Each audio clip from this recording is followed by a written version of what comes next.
প্রবাসীতে কি মজা এটা প্রবাসে আসলে বুঝবেন, বুঝছেন? এই যে এখন বাজতেছে 3টা, এখন খাইতে বইছি, রান্না করে খাইতে বইছি দুপুর 3টা। এই যে দেখছেন রাতের খাবারের জন্য এই যে ব্যাগে করে খাবার নিয়ে যাচ্ছি। এটা হচ্ছে প্রবাস, বুঝছেন? আমার পরিস্থিতিও খুব ভালো না। 3 মাস থেকে বেতন পাই না। আগে খাইতাম 65 টাকা দামের চাউল 10 কেজি, এখন খাই হলো 43 টাকা দিয়ে চাউল। আমি কি কষ্টে আছি, যাইতে সময় দেখি যে কাকা মুরব্বী, বয়স 60 কি 65 এরকম প্লাস হইব, বেশি না কম হবে না।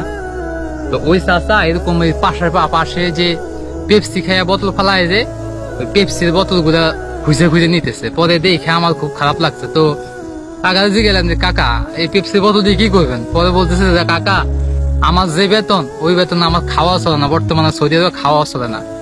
জিজ্ঞাসা করলাম যে কাকা বেতন কত? কাকা বলো 600 টাকা। আমি বলতেছি যে কাকা পেপসির বোতল দিয়ে কি করবেন?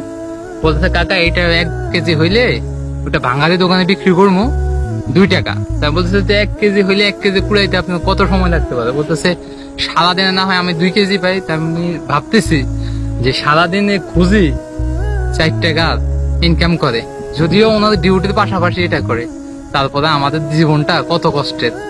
আজকে যদি এরকম পরিস্থিতি না দেখতাম তাহলে বুঝতে পারতাম না। আমি গেছি চাউল আনতে গেছি, এই যে দেখেন আমার পরিস্থিতিও খুব ভালো না। 3 মাস থেকে বেতন পাই না। আগে খাইতাম 65 টাকা দামের চাউল 10 কেজি, এখন খাই হলো 43 টাকা দিয়ে চাউল। এই হলো পরিস্থিতি।